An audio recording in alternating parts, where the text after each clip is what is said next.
This is the region. This, by the way, this is the Crimea. This is Crimea. I hear that sometimes. I hear that a lot.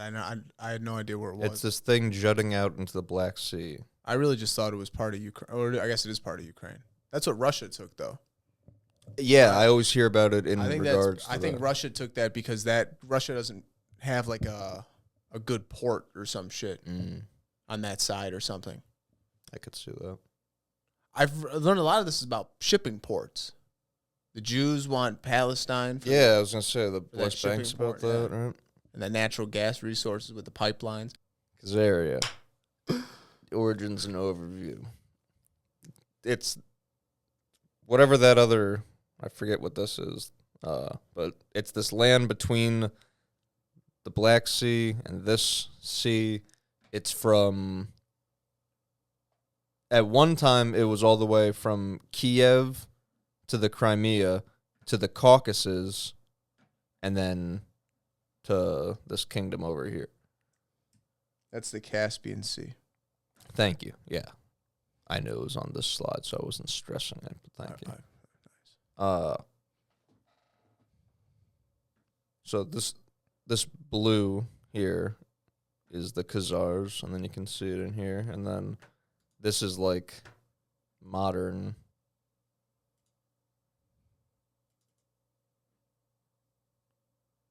I don't know why it's not full screening. I see. But that was nice. Just so you can kind of see the overlay of where things were at. The second one's not even really that important. The first one is the Khaganate and the Khanate is basically saying, like, tribes and kingdoms. Like, the Khaganate, like, is a kingdom of Khanates or tribes. Yeah. So, if you see, and then the king is, like, the Kagan. Yes. So, that's like just the. This was in This goes along nicely with that Arthur Colster's book, The 13th Tribe. 13th Tribe. I didn't get too into that one yet, but I got it pulled up. It's I've learned they all pretty much say the same thing. Oh, I've read the same book 6 times. Yeah, it's the same shit over and over again. Yeah, no, it doesn't make sense. I keep thinking one of them's gonna. One of them had one interesting thing, but other than that, they're all the same fucking thing. Yeah, you'd think once someone. Like, what are you writing a book for if you agree with a book that's already... It doesn't... You're not putting a new thing out there. Just be like, yeah, that guy nailed it. Yeah, exactly. I don't get it. Write a better book. Yeah. Write a continuation. It's like, oh, no, there is no continuation. Write a book and then, like, prove the other people wrong. And, like, why this guy's right, or I don't know. The term Khazar... Al-Masudi says that the Persians called these people Khazars, but... They might have called themselves Sabirs or Sabers, however that is. But mainly just not the Scythians. No, different people. And then just something to bear in mind about the Khazars is that they're not one ethnicity. It's a bunch of like I was saying before with the different tribes, like this is a collection of different tribes that just get kind of swept up, and it's like, hey, the same way people did with the religions, where they come by and like, are you Christian? And they're like, well, you're gonna kill me if I say no, so I guess yes. Yeah, it's kind of the same thing, but with like this tribe. It's not a religion, but it's like, well, I mean, if I say no, I'm gonna die with the rest of my army. Yeah. That's not. I might as well just what a time to live. Can you imagine? So the core of the Khazars are Turks, but also in the greater Khaganate are Huns, Bulgars, Iranians, Slavs, Finns, Caucasians. Do you know where the word slaves comes from? No. Slavs. Really?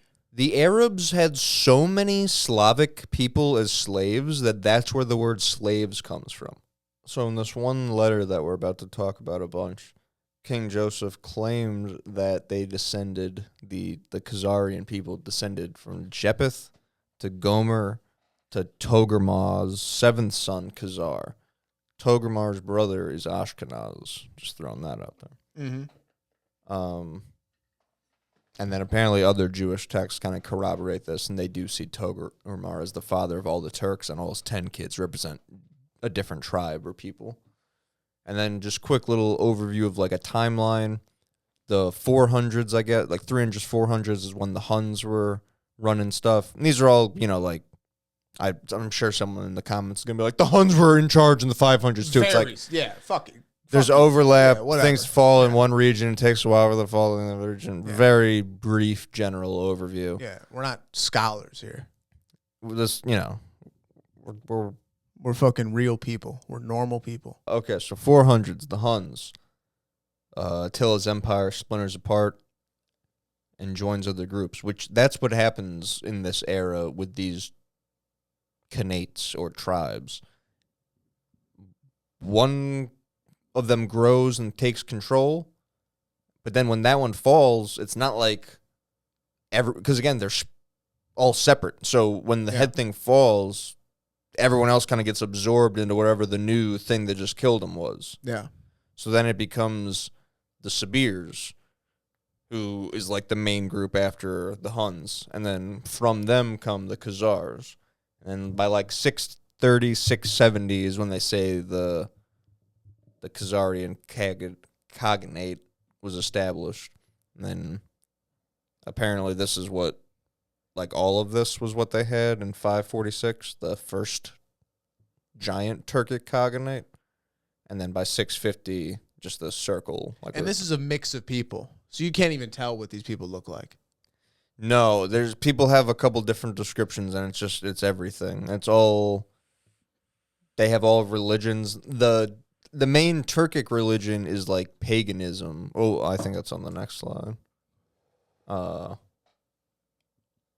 Khazars were powerful warriors, defeated many armies. They had like, on the come up, they would get like signed by the Byzantine Empire to fight for them.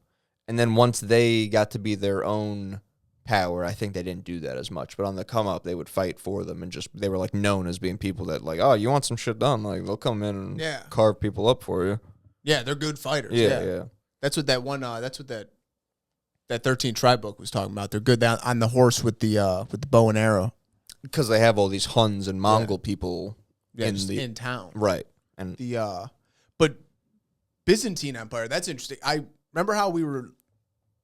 I think it was a David Icke thing about talking how it went from Babylon to Akkad, and then it goes to like Rome, and then it's Khazaria. This like Babylonian Brotherhood or whatever this is, like these probably the bad Jews, to be honest with you, but. I heard that when Rome was falling, I forget when Rome was falling, somewhere around like these hundreds. Because that's when it shifts to the Byzantine Empire being the more powerful. Yeah. Because that's the Eastern Roman Empire. I was hearing that as Rome was falling, they're based out of Constantinople. The elites of like Rome, which is probably these Babylonian Brotherhood people, they fled to Constantinople in the Byzantine Empire. And power kind of transferred from Rome over to the Byzantine Empire. Rome kind of falls. And then it looks like they have good relations with Khazaria. Maybe they start building up Khazaria with the thought of like, okay, we're Christian or whatever they were. We have the Muslims over there. We're going to make these people all Jewish. And we're going to go under this new alias, this new thing. Like, I don't know. Maybe like... It's interesting to think because like I couldn't wrap my head around how the fuck does Rome and Italy become these, but like this doesn't make sense. But it's like, oh, it's not. It's just tracking the elites of all of these heads of like Babylon and like the elites of Akkad. Yeah, it's like so the capital of Rome or the capital of the Roman Empire was Rome, obviously, but then they spread out so far that they get Constantinople. The capital, Rome, falls. They got a pretty sweet setup over here in Constantinople now. All the elites flee over there and make like, all right, this is the new spot. Byzantine. Exactly. That's the shit. Yeah, exactly. And they're not tied to anything because they're on their own shit. They're on their Babylonian black magic. They're on their. Well, yeah, you get everyone else to believe in like, defend your country and honor. They don't. They have survival instinct only. Yeah. Rats, exactly. So for about the first half of Khazaria's existence, they're at war with the Arabs. Things got better once the Abbasid Caliphate took over, and for the first half of their existence, while they're warring with the Arabs, they're pretty good with the Byzantine. And then that kind of flips in the early 1900s where they have better relations with the Arabs and they start like dusting up with the Byzantine. Standing army of about 10,000. They had reserves that could get to 30,000. And some people estimated they had 100,000 army. Which is just an insane amount of people to march down a valley of just, I mean, just through like, just, all right, boys, hey. And just a sea. The horses. Yeah, just Cleaving terrifying people. No, fuck that, dude. That's the scariest shit. Yeah, no. But no, I think World War I is the scariest because it's the same thing just with guns now. Speaking fuck of that. slaves. Yeah, slaves. Khazarians, they commanded the trading routes of Eurasia, and they got rich off of trading, or off of taxing the trade. And their main export, usually it was just taxing the trade. The main thing they actually sold was slaves, and it was mostly white guys from Europe and Slavs to Muslims. I believe for the most part they didn't really enslave monotheists. It was mostly like idol worshipping pagan people. That makes sense. Well, they're animals. Dogs. They don't know good logic to know that a good God's trying to take care of them, No. even though he's already chosen a people, but you can still compete for second place. for the second best. Yeah, nothing wrong with that. You're the best slave. You'll still go to heaven, sort of. a different place. And this is just like an overview, just give you like the timeline where obviously, this isn't like the end, but Khazars lost to the Rus, which is like what will become Russia, I guess, or it becomes the Ukraine maybe more so. I don't really know. Or becomes Russia and then Ukraine splits apart. I didn't get to that part yet. But Probably that one. the Slavs, the Norse, and the Finns is who join up so that they could stop getting beat up by Khazaria. 1965, they lose a big battle to the Rus, and then 965? what I saw. 1965. Oh, okay. 965. And then by 1224, Khazaria was considered to be like fully dead. Despite being around for like 300 years, which is the same amount of time as the Mongols reigned. And we have all this information about the Mongols. Oh, a ton of it. Oh, that's a fucking chapter in that's like half the quarter in Half school. the History Channel. It's like Ancient Aliens and like Bigfoot ducks and how many times can I watch a guy hang off the side of a horse? So 300 years, same as the Mongols. We don't have not a 1% information about Khazar compared to what we have about the Mongols. I never heard of it until recently. Very few details about them. Till Charles. Not many archaeological finds about them or from them. And most of the information we have about them comes from mostly Arab and some, Christian and Jewish. I'd say mostly Arab and Jewish sources, some Christian. But they don't seem to have their own hall of records. They either didn't have one or got destroyed because we've not come across one in the region. Library of Alexandria. Well, we know that lives under the Vatican now. Their government was Greater and Lesser King. Lesser King, military, day-to-day stuff. This is guys getting things done. He's leading the charge. The Greater King is like ceremonial. And I believe one source says that there it is. Ahmad Ibn Fadlan said in 1921 that they only see this guy once every 4 months, the people of Khazar, or the Khazarian people. He's like, there's like 3 main cities, and he's in one of them. And I guess he gets like trotted around quarterly. That's the Kagan.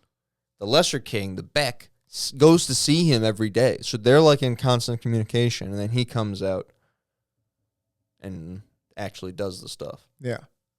Another Muslim historian said that the Kagan actually doesn't really even have much power, but he's still adored by the people. And the way that they choose a Kagan is you have to be from like a well-known family, like from one of the royal houses or whatever, however it's set up. And you have to be Jewish, at least from a certain time. We don't know exactly when that became the thing or if it was always. But the way they decide is they choke him with a silk cord.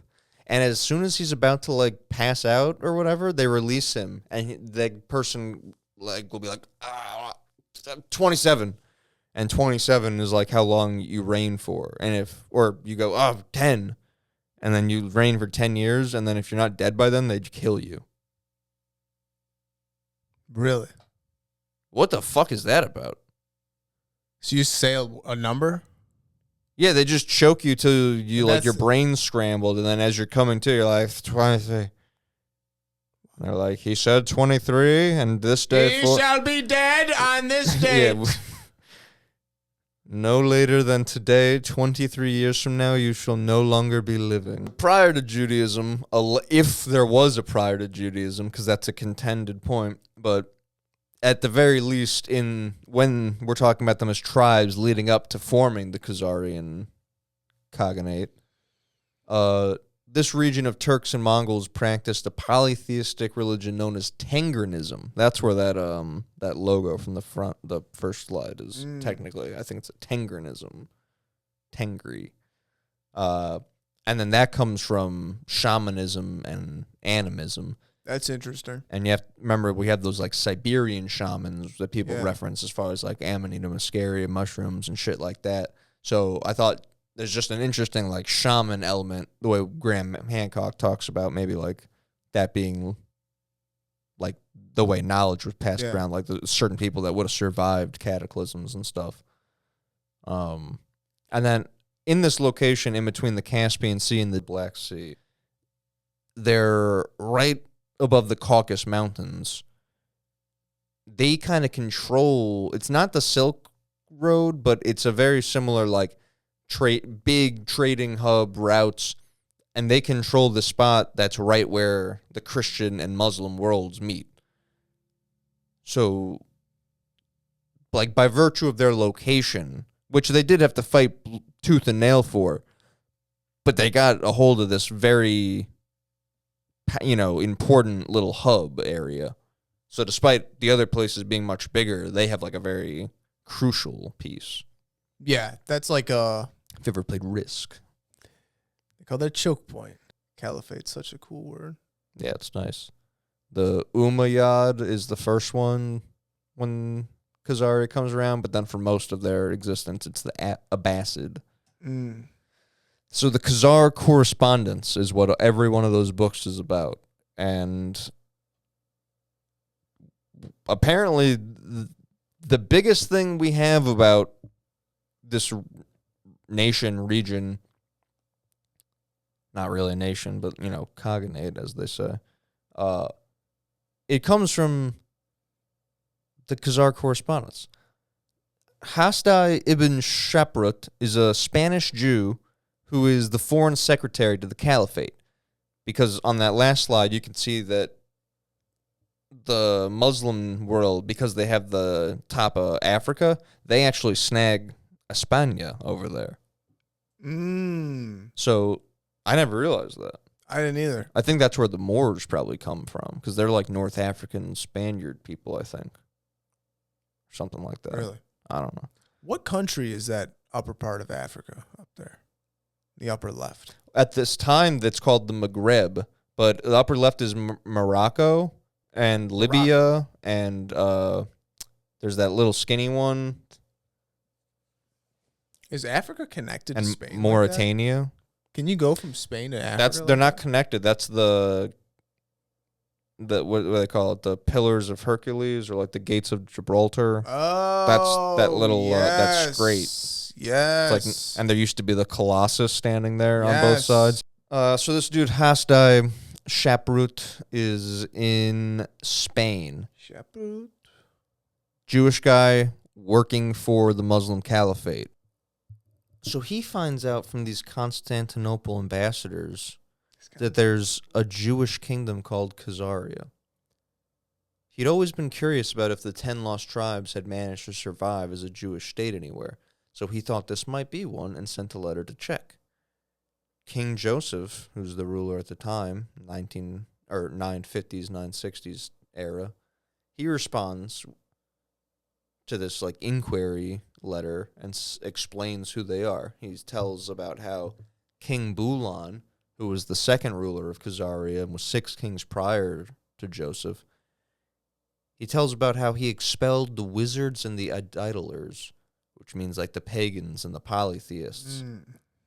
He expels them from the land. I think he means like the leaders of those religions, because I think they still keep like the followers because they're like numbers. Yeah.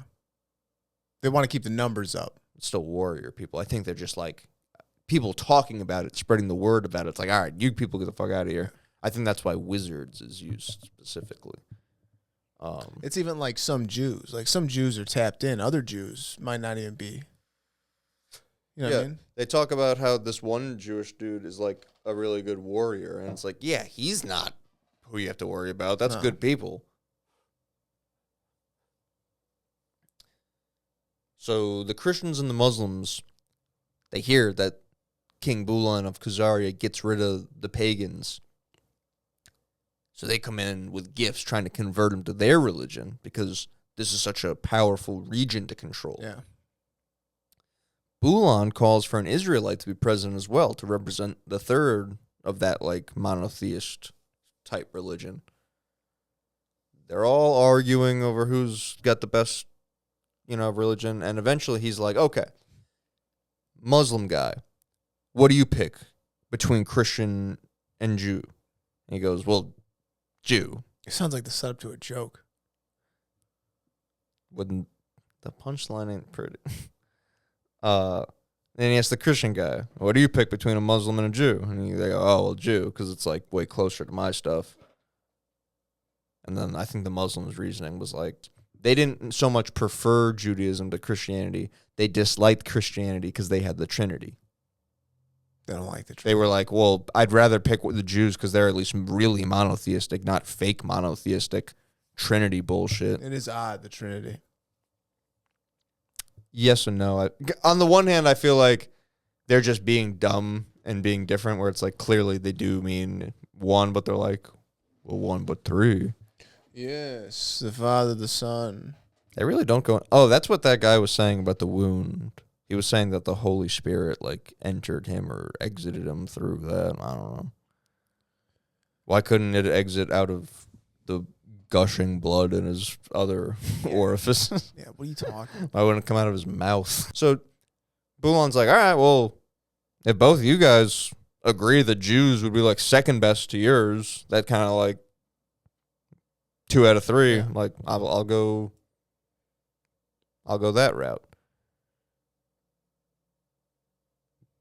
Because obviously you're doing this out of like strategic reasons, not religious one. Like you don't pick you're not like, yeah, I found a really good connection with Judaism because the other 2 religions said they would pick that over the other one. So it's clearly just like, all right, well, this is like a strategy to just kind of protect my position here. I'll be Jewish and no one will be mad. Fly under the radar. Yeah, like if I pick one or the other, I'm going to have to go to war with one or the other. Yeah. Probably. So if I pick Judaism, kind of keeps the status quo a little bit. Well, this is like the mainstream thought of why they switched to Judaism, was to be like a buffer zone between the Muslim Caliphate and like Byzantium. Yes. Yeah. Bulan says, or Joseph claims Bulan brought in Israelis to teach them the religion in greater depth, but he also adds that Bulan's successor, Obadiah, was the one who like reorganized the whole kingdom and established the real correct version of Jewish religion. Obadiah is a good name. Jebediah, Obadiah. And then he references in this letter that Bulan circumcised himself and his people. Like a gentleman. Isaac Ankrish is the guy who finds these letters. And these are not the original letters. These are apparently kingdoms and stuff would just keep records. Like letters come in, you write it down, you write in your book what you wrote back. So you just like record keeping shit. So these are like copies of copies of copies. They're found in the 1500s, which is obviously like 500 to 600 years after the fact. Maybe even older. The only reference to these letters in between them being allegedly written and them the copies being found in the 1500s is this poet references them in 1140. So it's like, all right, so there's probably based in truth, but we should also assume that the letters are going to be a little off because they've been copied so many times, so they're not going to be exactly what was said. In the late 1800s, Schechter finds a fragment of a letter, which will be known as the Cambridge document, by a subject of Khazaria that's similar in like its breakdown to the Isaac Ackers found one, but it kind of contradicts some of the things. It says that before converting to Judaism, they were circumcised, and some observed the Sabbath. It said that there was no king, only a leader who rose up through military. One of the Jews was one of those people who rose up the Khazar ranks and became a commander. And that's how the Jewish influence spread through the Khazars. So it's like set up kind of the same way as the other guy's letter. Like the letter from the king. This one's from a subject. But they're set up kind of the same way. Like they talk about the same things in the same order, but they kind of say different things happened. Yeah.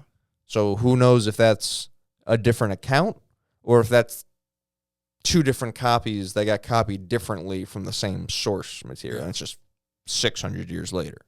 Exactly. But this is really where... I saw these documents online. Yeah. These like paid... Yeah, I saw these ones. That's interesting. It's crazy they have, like, the thing. I think they found them in, like, Egypt. The second one, at least. I forget about the first one. It's crazy they have a record of it. Outside of a few of the Al-Masudi, these other Muslim historians, a couple Christian, couple Jew historians, that are all saying, the same generic, general things. This is one of the only, like, specific things we have, and we have to kind of take the whole thing with a grain of salt. People question, have questions about it because of the discrepancy between the two. One thing is for certain, the Khazars, at least partially, for at least part of its history, and by partial I mean like some of its people, if not everybody, but at least some of the people, for at least part of the history, were Jewish, for sure. The question is about, like, I'm saying about the letters, how much can we assume is correct? There's a common theme. The king rejects paganism in favor of monotheism. That's like a thing that kind of repeats itself.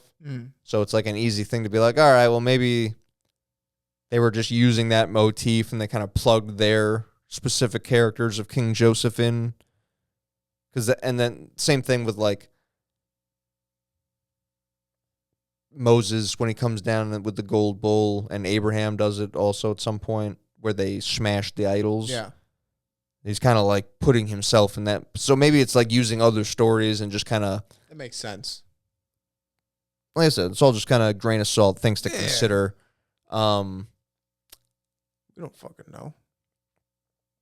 He attaches his line to Jephthah rather than like tracing it back in a way that was more common of the era. I guess the way it's viewed historically is the way he kind of like connects it. Like, yes, I'm Khazarian because I come from Khazar. Yeah.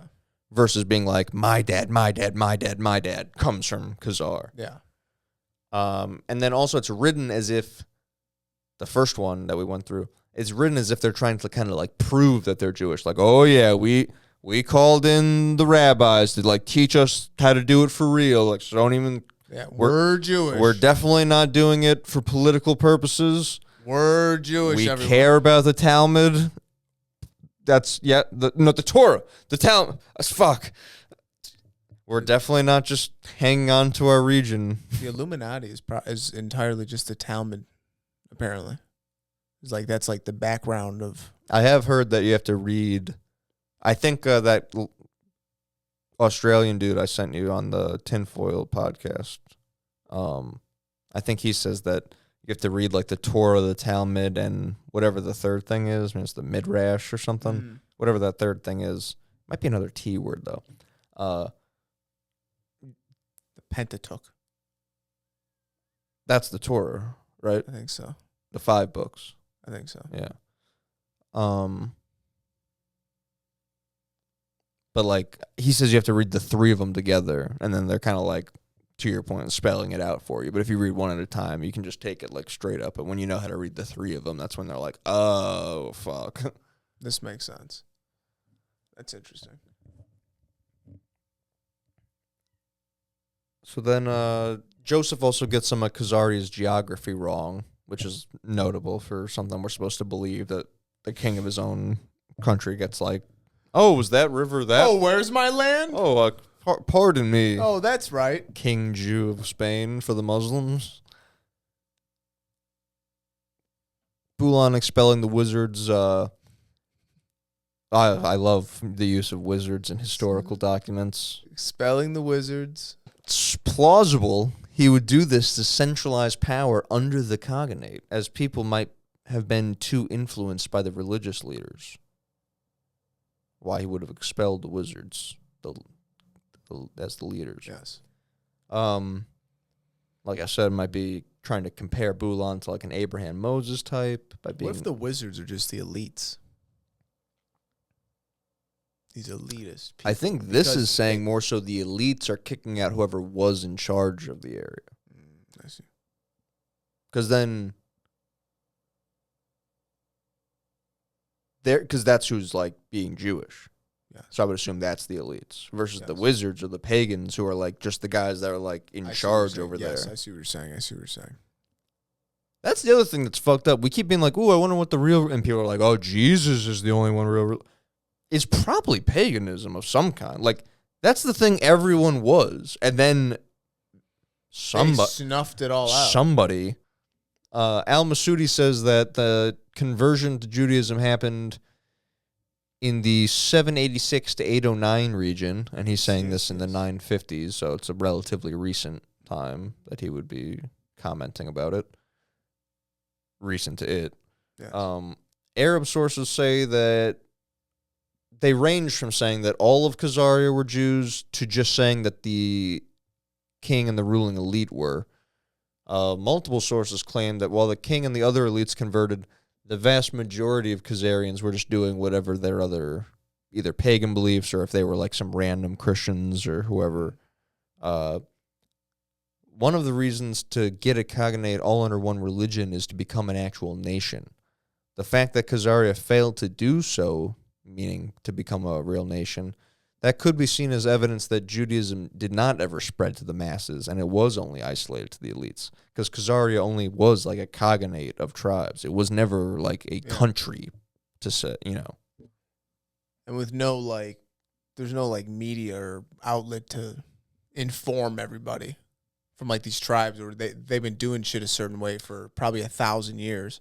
The individual tribes all have their customs, but then like this greater Khaganate is like changing every 100 or few hundred years. It's like the Huns and the Sabirs and the Khazars, the Mongols afterwards. It must be so weird to be like in a tribe and being like, what? Where? What are you talking? Who's ruling us? What are you talking about? I think for the most part, though, everyone's like day-to-day lives is probably like, oh, we're just, now we march this way and kill those people, or now we march this way and kill those people. I don't know. I don't think like until something like this where they said everyone has to be like we're Jews. Yeah. I think that's the first, because before everyone was allowed to be mixed up. Yeah. Everyone's like all mixed up in there. So it was kind of like you stay with your own, just do your own thing within the greater mass. But now this happens and they're like, so I thought that was just one thing that was in, 'cause when you're trying to like judge, And it's like, well, some people say it was all of them. Some people say it was just the elite. I like this is like a little maybe bit of something you could point to be like, oh, well, if they all turned into Jews, they would have been a country. It would have been the Khazarian Jewish country. Yeah. But because they're all like ethnically different, there's not like a thing that ties them together. So they can never really like be a country. If they had the same religion, they could like be a nation. Yeah. Instead, they're all separate. Yeah, because if you're already separate on the ethnicity, you need the religion at least to tie in. Most countries have, it's a Christian, white, like, Yeah.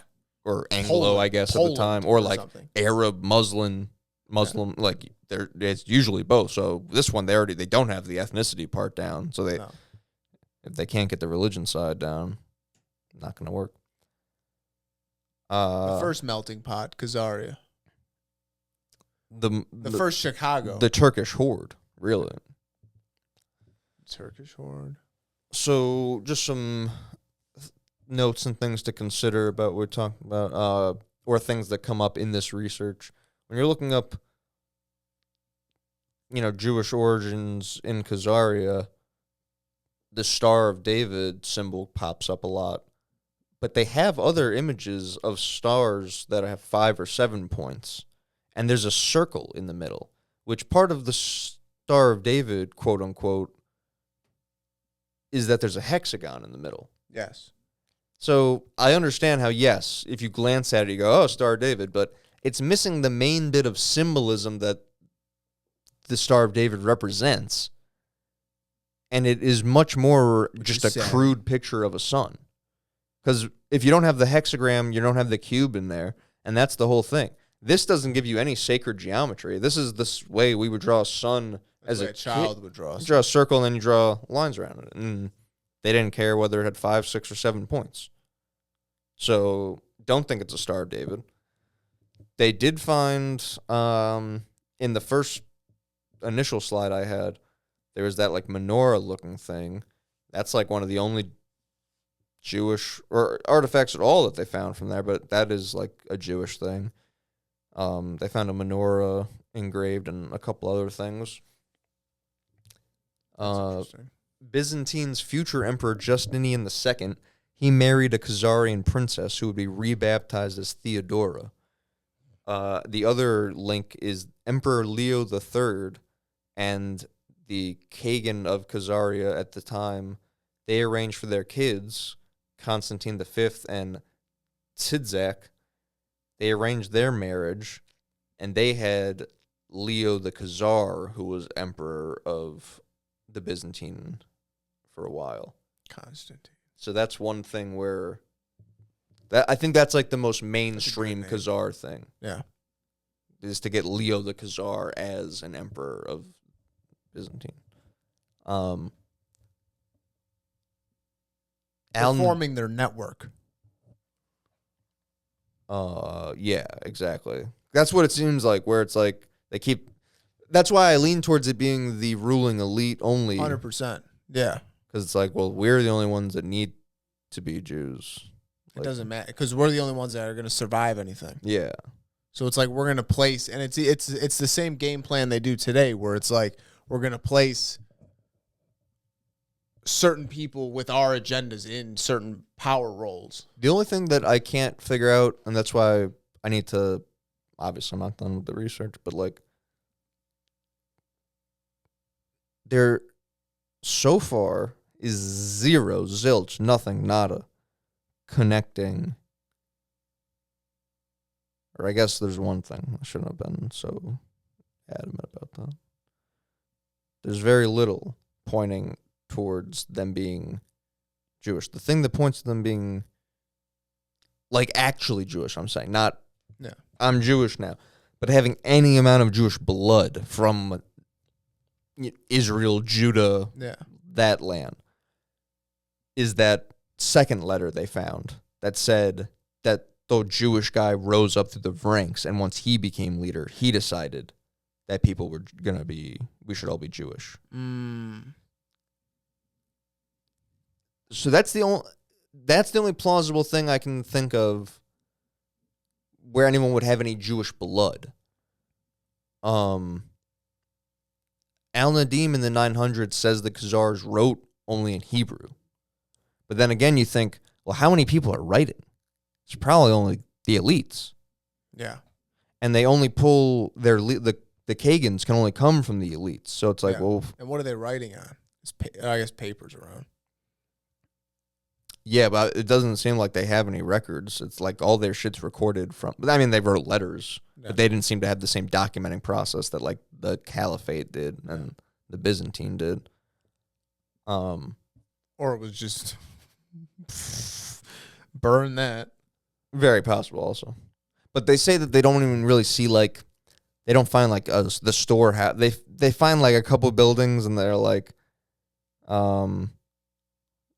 oh, this was a synagogue. And it's like, maybe. Was it? Yeah. Sure. Like, nothing's really, they don't have a lot of shit preserved there, it seems like. Crimea. But them writing in Hebrew is at least like, okay, so you'd have to be Jewish to write in Hebrew. Yeah. So there's that. Then another, Al-Masudi goes, Jews were fleeing the Christian and Muslim empires, so they're meeting in the middle in Khazaria already, like by nature. Yeah. And then they find out that specific place has a Jewish leader, so now they're like, oh, for sure go that direction, don't go in opposite, like flee into this area. So there could be like a giant influx of Jewish people that way. Fleeing their countries. Because the Muslims and the Christians are just like encroaching. They don't mind a Jewish nation. They mind like, oh, well, if you're going to live here, you got to be Christian. Yeah, exactly. So, like, that's, like I said, it's weird. Like, they don't make them slaves, but they're like, well, you can't live here. Like, if you live here, if you're here next week, I'm going to kill you. Yeah. Get out of here. What a scary time. You have the extra book on your book. You have the extra chapter on your book, so I have to kill him. you. Kill him. The first exposure, this is another interesting thing about, this is maybe the only other like blood Jew thing, not just choosing to be religious. A blood Jew. The first exposure to Judaism for Khazars very possibly could have been when they invaded Armenia, which Armenia, man, really keeps coming up. Like the Armenian highlands. I have a book on that I'm trying to get into. Like, don't they have a section in the four quarters of Jerusalem? Yeah. Jews, Muslims, Christians, Armenian Christians. Yeah. What the fuck does that mean? Yeah, I keep dabbling with them and then being like, no, go back to your stuff. So at one point they invade that region. Jewish communities remained there from the Adiabene, which is a city that existed in North Mesopotamia, like many, many years prior, but these Jewish communities still live there. Those Jewish communities descend from people that would have been Jews from the Babylonian captivity. So I think that might be that Babylonian Brotherhood connection. Because this whole time I'm thinking like, yeah, I mean, you can choose to be Jewish on paper to help with the trades and, you know, not getting at war all the time. But like, real Jews aren't going to accept you. Like the people that are in whatever bloodline. Yeah. So I think this might be the actual connection to the bloodline, where it's like the Jews were held captive in Babylon. Once that ended and they went and they spread out again, many of them went to this Adiabene place. Then they stay there until the time of the Khazars. The Khazars roll through Armenia. There's these Jewish communities. They get absorbed. And then the one guy's letter says how the strong Jewish guy is able to go up the military ranks. Yeah. And then he becomes in charge, the Kagan, and becomes... He could have just been one of the locals. When they got, like, one of these guys that gets absorbed. When they get absorbed, yeah. He's part of those families. Because these are, like, the bloodline Jews that were taken captive in Babylon. That's the 10 tribe Jews. Yeah. Which the the elites are not a part of. What do you mean? Are the elites part of the captive Jews? Or are they part of the... I'm saying there's the 12 tribes of Israel. Yeah. The land of Judah, what was the thing? They they were okay with something. Oh, the new guy got put in charge like after Solomon, right? And then Judah was okay paying the taxes still. Judah and I think Benjamin, whatever the other place down there was. Yeah. And then the other 10 tribes were like, nah, fuck that. We want less tax. Mm. And then when Babylon came down to that area, they crushed those guys first, and they held off on Judea. Is that what it was? They might have got them afterwards, but I know they crushed them first. I'm just saying the Babylonian captivity, they take Jews from actual Israel, like actual Semitic Jews. So then that's the people that descend to where they're going to be in Armenia. So that's where Khazars can absorb actual bloodline Jews. Because aside from that, it's just them saying like, oh, we're Jewish now. Yeah. So that wouldn't do anything for like our bloodline shit of like, oh, all the bankers are related and all the Rothschilds. So that's what I'm saying. I think that's the... But those Rothschild Jews aren't claiming... They're not claiming like Jewish blood, like Israeli blood, like... No, but I'm saying I think this is where they get to lay the claim. 100%. Yes, I get that. Yeah, yeah. Because otherwise it's like, well, I could say I'm fucking Jewish or whatever. Like, this is where they get to be like, no. Like, see, we're part of the tribe. Yeah. That's why it says the one letter, it makes it seem like it's trying to prove that they're Jewish. Hence probably why these are the only letters available. There's probably more letters, but they're probably in a basement. Yeah, in a filing cabinet somewhere. And then one other bit of Jewish evidence they found was a body in Crimea was wearing clothes that I guess is like exactly what the Bible says or the Old Testament says that people in Jerusalem would wear as like a server in the temple. We burned a gypsy, dressed him up like a Jew. Very easy to do that too. It's like, oh, that's the one thing that survived. Like everything else you can't find. Then you're like, oh, this guy was wearing the same clothes. It's like when they find the passport at 9/11. Yeah, and you're like, Muhammad Akbar. This is the passport of the pilot. We got him.